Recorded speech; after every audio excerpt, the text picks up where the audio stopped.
Welcome to Kishore academy. இன்றைக்கி இந்த வீடியோவில் 6th standard maths English medium term 3 third டேர்மில் இருக்கக்கூடிய இம்பார்ட்டன்ட் கொஸ்டின் என்ன அப்படிங்கிறது பார்க்க போகிறோம்.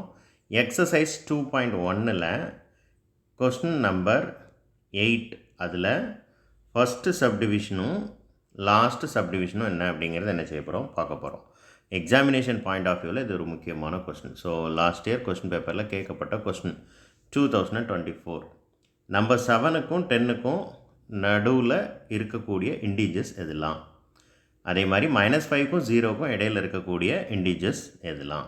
ஸோ இதுக்கு நம்ம ஒரு நம்பர் லைன் எடுத்துக்கலாம். ஓகே, ஹியர் இந்த நம்பர் லைனில் தான் தேவையான நம்பர்ஸ்லாம் இருக்குது. ஜென்ரலாக இதே மாதிரி ஒரு நம்பர் லைன் வரைஞ்சிக்கோங்க. பட் சம் ரொம்ப ஈஸி. 7க்கும் 10க்கும் இடையில் இருக்கக்கூடிய நம்பர்ஸ் எதெல்லாம் அப்படிங்கிறது என்ன செய்ய சொல்லியிருக்காங்க, எழுத சொல்லியிருக்கிறாங்க. ஸோ எதெல்லாம் 8 and 9. So the answer is 8 and 9. ரெண்டாவது கொஸ்டின் 0க்கும் -5க்கும் இடையில் இருக்கக்கூடிய நம்பர்ஸ் எதெல்லாம். அப்போ இந்த 4 நம்பரும் -4, -3, -2, -1. ஓகேவா? ஸோ நீங்கள் இந்த நம்பர் லைன் இப்படி வரைஞ்சி இதுக்கு இடையில் இருக்கக்கூடிய நம்பர்ஸை நீங்கள் என்ன செஞ்சு காட்டணும் அப்படின்னா இப்படி இண்டிகேட் பண்ணி காட்டணும். ஓகேவா? That's all. தேங்க்யூ.